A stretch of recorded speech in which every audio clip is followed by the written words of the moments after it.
Hello mga mare, samahan niyo dito ako sa aking atake for today's. So ngayon ay linggo na naman. Ngayong araw ay hindi naman ganun ka-busy kaya may time ako para mag-ayos ako ng sarili kong kuko. Well, for today's video, isa lang yung gagawin ko ng kuko mamayang hahapon pa yon kaya aatakihin ko muna yung sarili kong kuko. Alright, samahan niyo ako guys. Actually, dapat dalawa silang client ko for today's. Kaya lang nagpa-cancel yung isa kasi hindi siya nakauwi from Manila. Kaya yung isang client ko na lang muna yung gagawin ko mamaya. 2 p.m. pa naman siya kaya madami pa akong oras para umatake ng ganito. So this time, tinatanggal ko na nga yung kulay ng aking kuko. And sa bahagi ng kuko ko, meron 3 kasi dyan naka-extension. So, tinatanggal ko lang yung first layer ng gel polish. Share ko lang mga mare, kahit marunong na kasi akong gumawa sa sarili kong kuko, pag may time lang talaga ako nakakapagpalit ng kulay.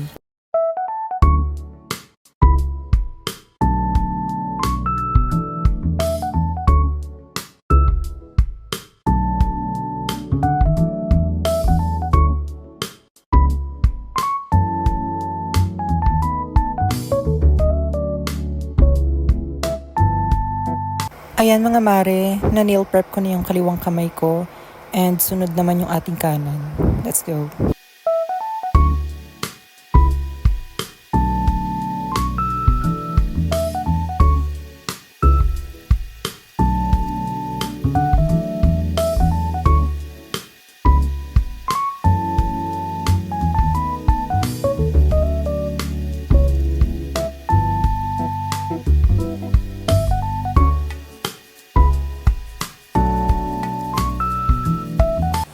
And after 48 hours, ayan, natapos ko na ang aking kanan.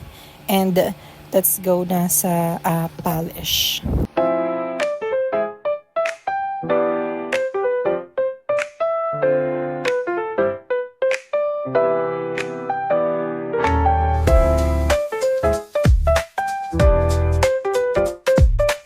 At ayan mga mare, natapos ko nang lagyan ng polish yung aking kaliwang kamay. So dito na tayo sa exciting part. Yes, dito sa kanan. Tama.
Ayan na mga mare, here's the final result. Tapos na ako mag-polish sa aking kamay. Yes, ayan siya, kulay pink na cat eye. Nag-full cat eye na ako kasi hindi ko pa talaga siya natatry. And maganda naman pala yung atake niya. At mga mare, pagkatapos niyan, syempre gagampanan ko naman ang pagiging ina ko. Baka itakwil na ako ng aking anak pag hindi ko siya pinakain ng tanghalian. Stay ko muna siya dyan sa may aplaya kasi nagtitipid kami sa kuryente. Wala muna tayong aircon dahil ang taas ng kuryente natin for 2 days.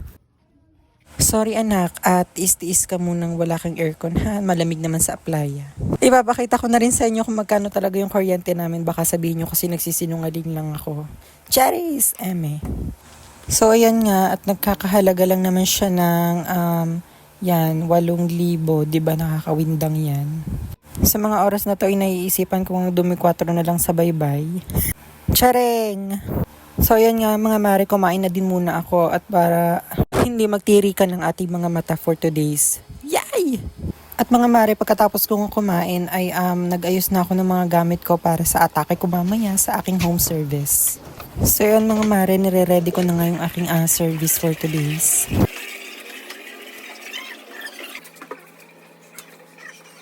So ayan nga, paalis na ako niyan.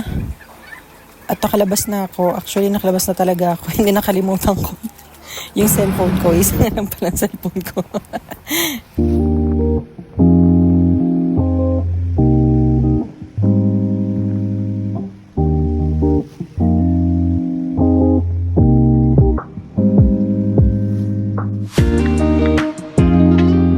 Kung mapapansin nyo, dun sa una kong vlog ay ito rin yung aking ginawan. At yung client ko naman for today's is yung asawa niya ni RJ. Siya nga pala si Bunny. Siya nga pala yung butihing asawa ni RJ. At ayun nga mga mare, sinimulan ko na siyang in-meal prep.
Ayan nga mga mare, pagkatapos ko siyang in-nail prep, ibabuff ko muna yung kanyang nails gamit yung aking nail drill na 1,000 to 2,000 speed.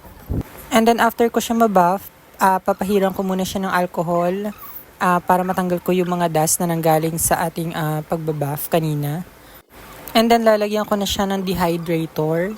At yung ating pangmalakasang primer. At yung brand na ginamit kong dehydrator and primer is yung Model Ones na nabili ko lang siya sa Shopee. After nun, in-air dry ko muna siya for about 10 seconds. Bago ako nag-proceed sa ating base coat. At ang gamit kong base coat dyan ay yung ating multi-purpose gel na glue gel from JL Essentials. And then cure for 1 minute. At ayan mga mare, pagkatapos siyang i-cure ay kinabitan ko na siya ng ating soft gel tips. At siya nga pala mga mare, pag naglalagay ako ng soft gel tips ay hindi ko siya sinasagad dun sa mismong cuticle area ni client. Para sa ganon, mas madali ko siyang mabiblend at mas makikita yung apex ng kuko ni client. And then mga mare, after ko nga siyang lagyan ng soft gel tips, ay hindi ko na napakita sa video na kinat ko siya and shinape ko dun sa desired na nail shape na gusto ni client. Dahil sad na full storage ang cellphone ko, nagbura na lang ako ng iba pang videos para makuhanan ko kung ano na nangyari sa kuko ni client. And here's the result.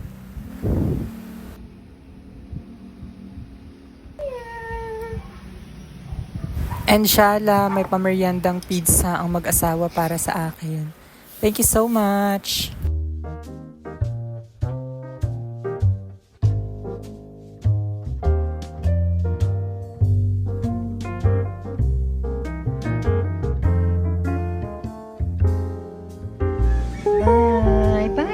At ayan nga at nagpaalam na ako sa mag-asawa.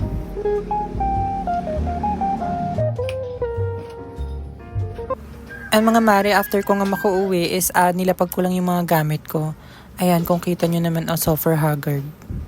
Dahil nagyakag si Jusawa dahil may bibilhin daw kaming mga kaek-ekan. Tricycle na lang ako papunta sa kanya kasi Katabi lang siya pag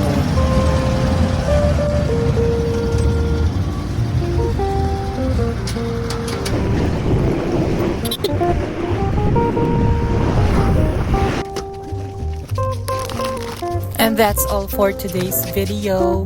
Bye-bye!